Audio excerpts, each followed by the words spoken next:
Hai, video ini kami buat untuk memenuhi tugas mata kuliah pengembangan kognitif anak usia dini dengan dosen pengampu yang kami hormati, Ibu Dr. Andes Dorlince Simatupang MPD dan Ibu Santa Murniasi Situmorang SE MPD.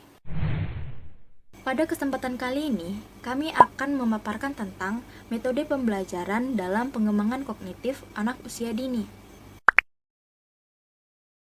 Kami dari kelompok 7 yang beranggotakan Aldi Pranata Barus, Hasyanda Hutagalung, Rita Amalia Harahap, dan saya sendiri, Siti Nuraliza.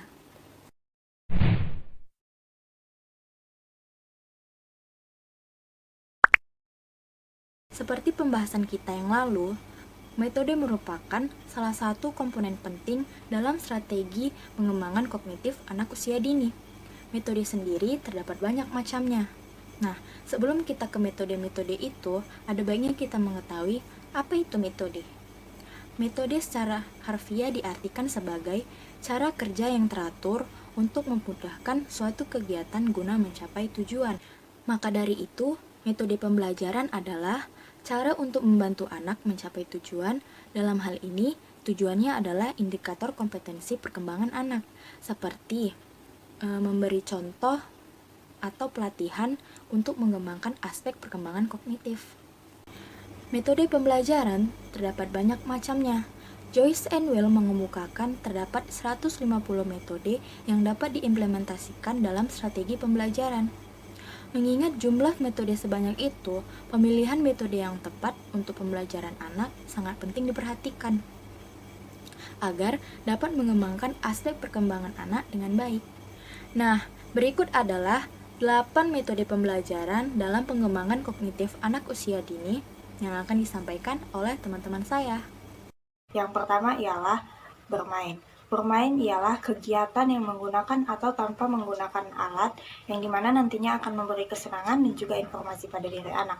Pada setiap kesempatan dan tempat, anak selalu saja mencari kesempatan untuk bermain, yang dimana bermain ini mampu membantu anak untuk mencapai aspek-aspek perkembangannya seperti fisik, sosial emosional, nilai agama moral, kognitif, bahasa, dan seni anak.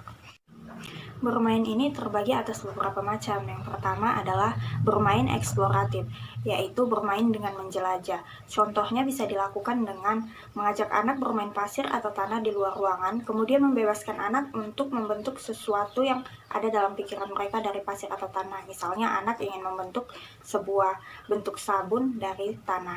Kemudian yang kedua ada bermain konstruktif, yang dimana bermain konstruktif ini ialah bermain dengan menggunakan alat-alat bermain yang bisa disusun, contohnya seperti balok. Jadi misalnya itu anak-anak diberikan balok, kemudian anak-anak disuruh untuk membentuk sebuah rumah dari balok tersebut. Selanjutnya yang ketiga adalah bermain destruktif. Bermain destruktif adalah bermain dengan menghancurkan alat-alat bermain dengan tujuan untuk mencari suatu informasi. Contohnya seperti anak membangun sebuah menara dari balok. Kemudian setelah selesai, anak merubuhkan menara tersebut. Maksud dan tujuan anak melakukan itu adalah karena anak ingin mengetahui bagaimana sih sebenarnya menara itu kalau rubuh. Kemudian yang keempat adalah bermain kreatif, yang dimana bermain kreatif ini adalah bermain menggunakan imajinasi untuk menciptakan sesuatu yang baru. Contohnya seperti anak menggambar sesuatu yang di pikirannya. Kemudian yang kelima adalah bermain kooperatif. Bermain kooperatif ini adalah bermain dengan kerjasama. Jadi contohnya itu seperti anak-anak sedang bermain peran. Tiap anak mendapatkan perannya masing-masing dan akan menjalankan perannya secara baik. Yang kedua adalah metode bercakap-cakap. Metode bercakap-cakap adalah metode yang mengkomunikasikan pikiran dan perasaan secara lisan. Melalui metode ini, anak mendengarkan informasi, mendapat informasi, dan menghubungkan informasi yang didapatnya dengan pengalamannya yang telah disimpannya dalam memorinya.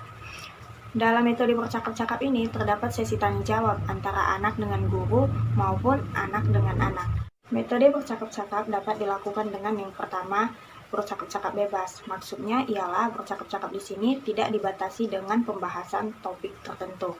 Contohnya seperti anak sedang membicarakan sarapan apa dia pagi ini. Kemudian setelah dia selesai, temannya yang lain menyambung menceritakan tentang hewan peliharaannya, yaitu kucingnya yang sedang sakit.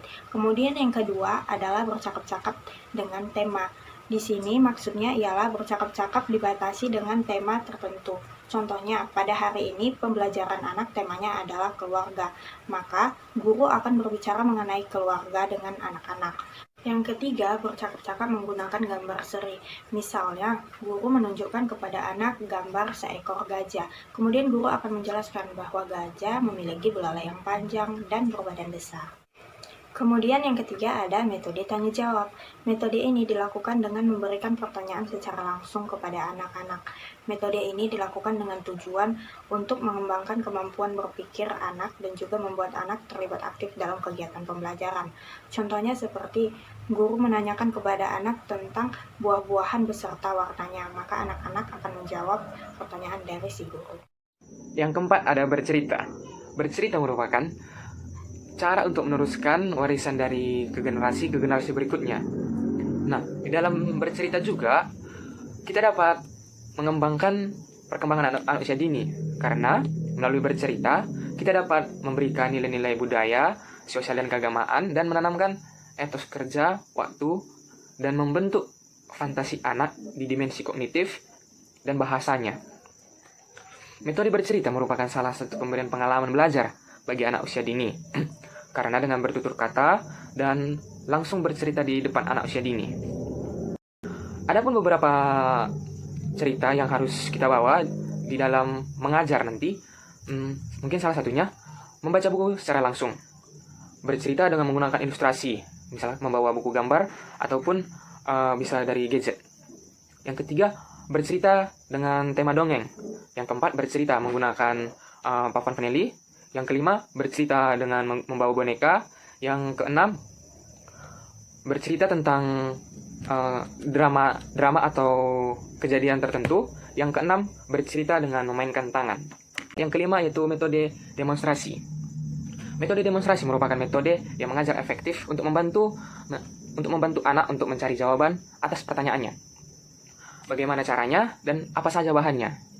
Nah, dengan metode demonstrasi, diharapkan guru atau anak memperlihatkan suatu proses. Dengan kata lain, terdapat proses mencoba sesuatu dan mengamati proses dan hasil.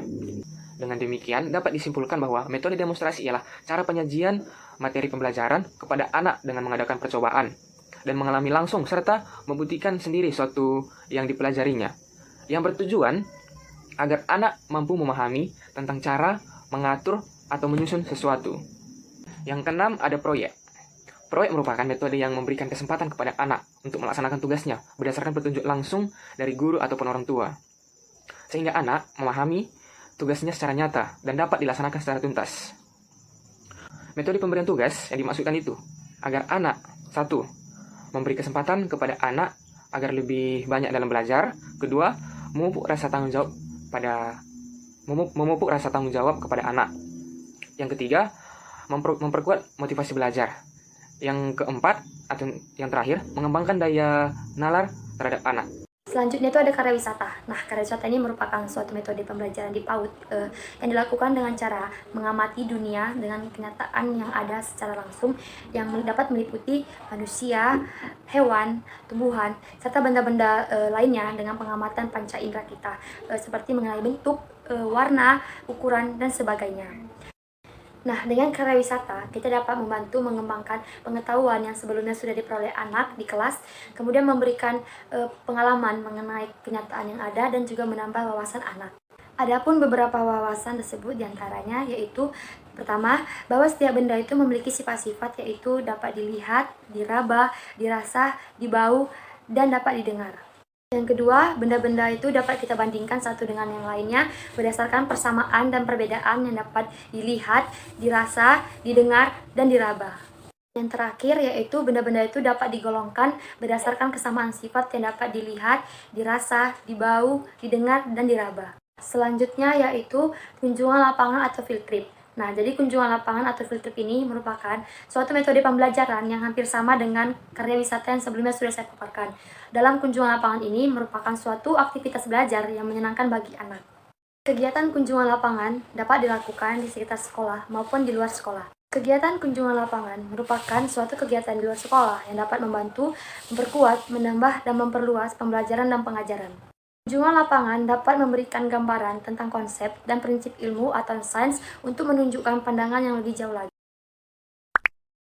Nah, jadi dari pemaparan yang sudah kelompok kami berikan, dapat kami simpulkan yaitu metode pembelajaran adalah cara kita untuk membantu anak mencapai tujuan atau indikator kompetensi seperti dengan memberi contoh dan memberi pelatihan dengan menggunakan isi atau materi pembelajaran kepada anak agar anak dapat memperoleh pengetahuan dan mengembangkan sikap atau mengembangkan keterampilan anak. Sekian yang dapat kami sampaikan, semoga bermanfaat. Lebih dan kurangnya kami mohon maaf, kami ucapkan terima kasih. Terima kasih. Terima kasih.